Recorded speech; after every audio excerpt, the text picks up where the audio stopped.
Yes, sir. Keep it coming. I love it. Be passionate out here. I love the passion, man. I love it. I love it. Keep it coming, man. But you know what? We're going to stick here to the NFL as we are beginning this second stretch here of this show. Final stretch, I would call it, actually. Wow, we've been flying by. Crazy. But anyway, did Sean McDermott's clock management cost the Bills against the Texans? And my guy Lee, the mic is yours to kick us off. Yeah, I was disappointed in how he managed the game. Look. It's one thing to throw the ball, but it's also one thing to even get in a formation where the defense knew you were going to throw the ball, right? So he gets in an empty set, no running back in the backfield behind him, and it's an obvious passing down. So there was no deception that we might run the ball if you're even thinking about passing so you can get a one-on-one opportunity, right? There was no deception whatsoever. They knew that they were going to throw the football. That's one thing. The second thing is, of course, you run the football in those situations. You're on the 5-yard line. You run the football, make them use their timeouts. Hey, you probably should even run Josh Allen at that point because it's going to take more time off the clock. Make them use it. Then you punt, and they have less than 11 seconds or so to try to get into field goal range. Was it clock mismanagement? Absolutely. The formations were bad. There was no type of deception. It was so many things that caused them that game. And look, this is not the first time McDermott have had these clock malfunctions and these questionable decisions during the football game as the head coach. So I give him credit. He came out and said it was on me, but what else was he going to say, Leel? You're the head coach. You called it. So yeah, this was terrible clock management. And even schematically, it was bad because you didn't even try to be deceptive with it. You just lined up in an obvious passing down with a team that had 3 timeouts, and you threw 3 incomplete passes. That was ridiculous. That was terrible. And look, we talk about Robert Saleh and how he managing the Jets. This was terrible for Sean McDermott. Very bad. Look, another round of analytical wars we go, right? For those people who like to, have analytical wars, debate analytics and stuff like that. Another round. It's going down. Now, for me, I'm just going to go out on a limb and say that Sean McDermott's clock management did not cost the Bills the game. Now, I can understand the logic, from the other contrary, right? And before we get there, let's be clear here. Let's give credit where it's due. The Bills defense did hold the Texans to 3 second half points. Okay. So that's good. They hold them to 3 points in the second half of the game. So their defense stepped it up, gave the offense an opportunity to get back in the game and potentially win the game. Now, back to the original debate here, where we want to go. I can see the logic of running the clock and playing for overtime. I get it, But I'm not going to sit here and act like I don't understand Sean McDermott's logic either. Because the other team, the Texans here, have 3 timeouts. So even if they were to run the ball and get 1 yard, 2 yard, maybe nothing, they could have ran the ball 3 times. The Texans could have called all 3 timeouts, still got the ball back with good field position and worked the sidelines without the timeouts to get into field goal range and win the game anyway. A lot of people is not even bringing that up. Everybody's like, oh, Sean McDermott, there he go again with the game management. Come on, like alternative route. They ran the ball 3 times. It could have got stopped. They still would have punted, and the Texans don't need that much time.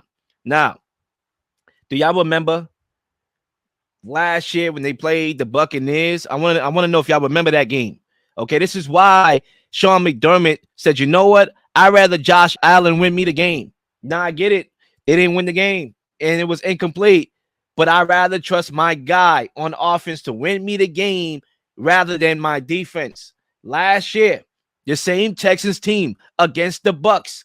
All right, the Bucs was up 37-33. Under 46 seconds left to go in the game at their own 25-yard line. They had to drive the length of the field to score a touchdown.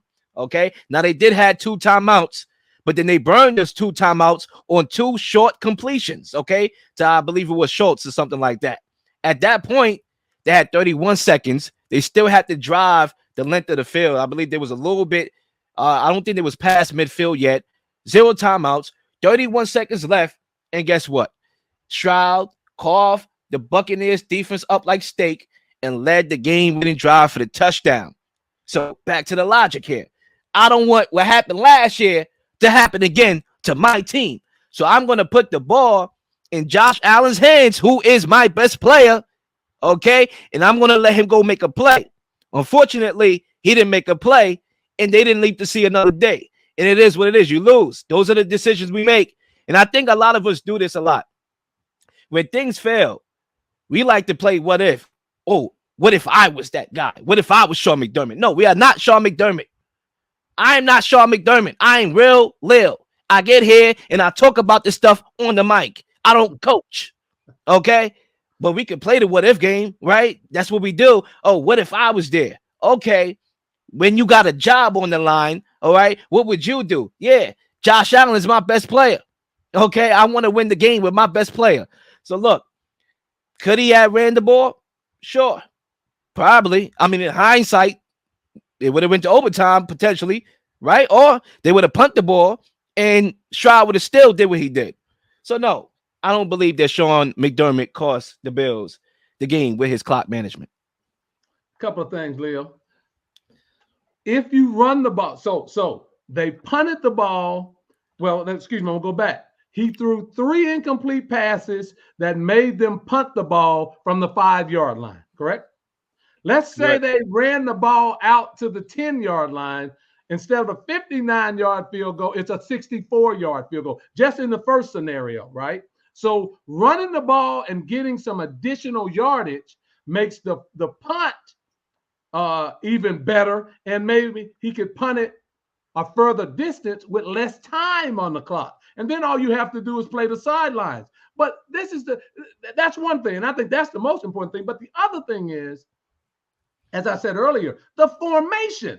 So if you come out in 3 trips one side, single on the other side, obvious passing down, no running back in the backfield. So there's no deception, right? So the defense now is going to adjust to a passing formation. Hence, that's why they had 3 missed passes. Get in a run, at least have a back there to at least have the suspicion of running the ball, anticipation of running the ball, and make it so that the defense has to stay honest. And you can move it out. That's where the flaw is. You came out in an obvious passing down, and to their credit, they defended the pass very well, and Josh Allen threw the ball in the dirt. He threw it to the sideline once and threw it to the dirt another time, and they punted from the 5-yard line. These are flaws in coaching.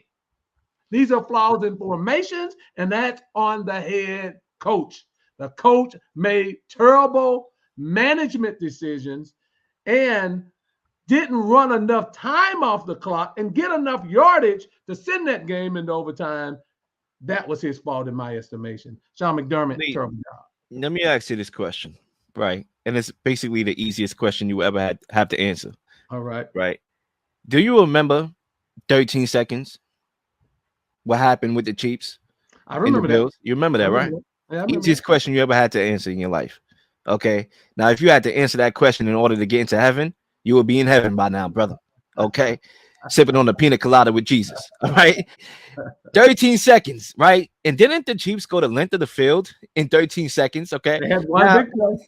Yeah, they had but Leel, and the Chiefs were assisted by a personal foul. Remember that. They got a personal foul on the sideline. They got the pass play, but an additional 15 yards. I'm glad you brought that up.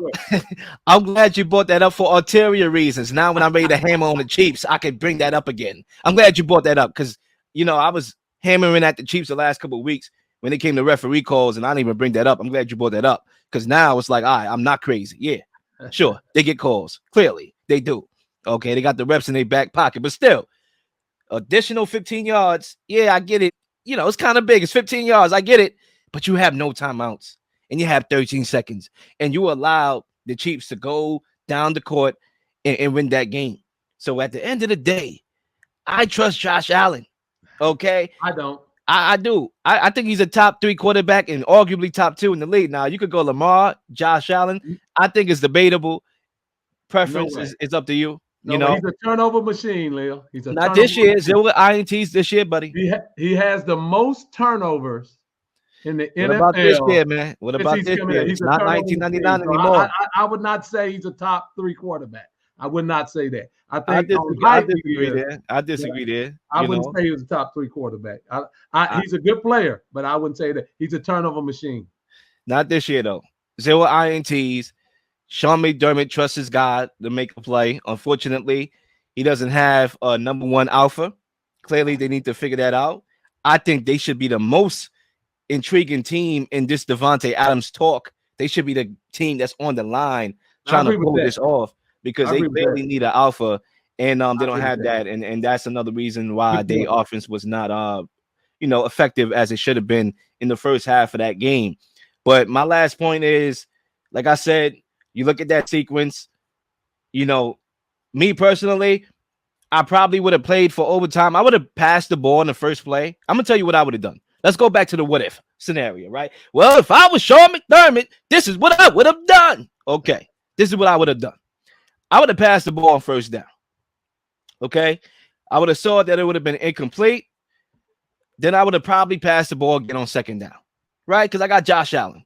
But then if that was incomplete, I would have ran the ball on third down. But then again, they would have called the timeout. They still got 2 left. Depending on how much yards I got, maybe a second come off, a second or 2 come off the clock, and just a couple yards is the difference in punting. I mean, either way, you have to go for it early. Like first down, got to be a pass play because you're not punting the game away. Like, yo, you got to pass on first down. But then that's where things get tricky once that first incompletion becomes an incompletion. Do I run the ball here and play for overtime? Because literally, if I run the ball on that next play on second down, we playing for overtime. Unless we break off a big run. That's it. There's no way on third down I'm passing a rock. Now, if I pass the ball on second down, then that's where the real debate comes into play. Oh, should we run the ball on third down or pass the ball on third down? And even then, that doesn't make any sense because it's not like that's going to be a major difference if I ran it. So I'm trying to understand this guy logic, and I understand it. Got to get the yardage, Leel. You got to get away from your goal line and give your punter a chance to pin them back deep with no timeouts and defend those sidelines because that's the key. No timeouts. Look, they ended the game with 3 timeouts and decent field position, and they still. Quick question: Did they use all their timeouts on that drive? Who talking about The Texans? They did not. They did not. I think they ended up only using 1 timeout because it was the clock. It was the clock. But remember, they kicked the field goal with what? 2 seconds left on the clock. There again, I mean, they didn't even use their timeout. So clearly, the Texans were able to get to that field position relatively quickly. 59-yarder, Leel. If let's say they punted it and added 7 yards to that play and didn't get the first down, but they used all of their timeouts, that's a longer field goal. Look, you don't do that. You're a professional coach. You don't do that. That was Bush League, panic time. You play for overtime. And if you have Josh Allen and Josh Allen is as good as you say he is, Leel, then you say, if I have the best player on the field, this is you talking, not me. If I have the best player on the field, I play for overtime because I have the best player on the field. So, Lee, if that was Patrick Mahomes, you still feel the same way you do? Absolutely. I still feel that way because the odds of you picking up a first down, only bad things can happen throwing the ball from the 5-yard line when you drift back into your end zone to throw the football. Only bad stuff can happen, and bad stuff happens. So, yeah, I don't care who the quarterback is. I play for the overtime. I just need to get some yards out of there to punt. That's what I do. All right. I think we can end off there. We are going to, folks, let me know in the comments what y'all think about this subject, because I'm curious. I haven't really talked to a lot of people about this. I'm pretty sure a lot of people probably hate the fact that Sean McDermott passed the ball 3 times out of his own end zone. But hey, please like and subscribe for all the up-to-date content. You've been slinging shows left and right, slinging content left and right. Please don't miss anything. If you do, like, subscribe, leave a comment, or leave a question, something you may want to answer, something you may have. All ideas are great ideas. Nothing's a dumb question.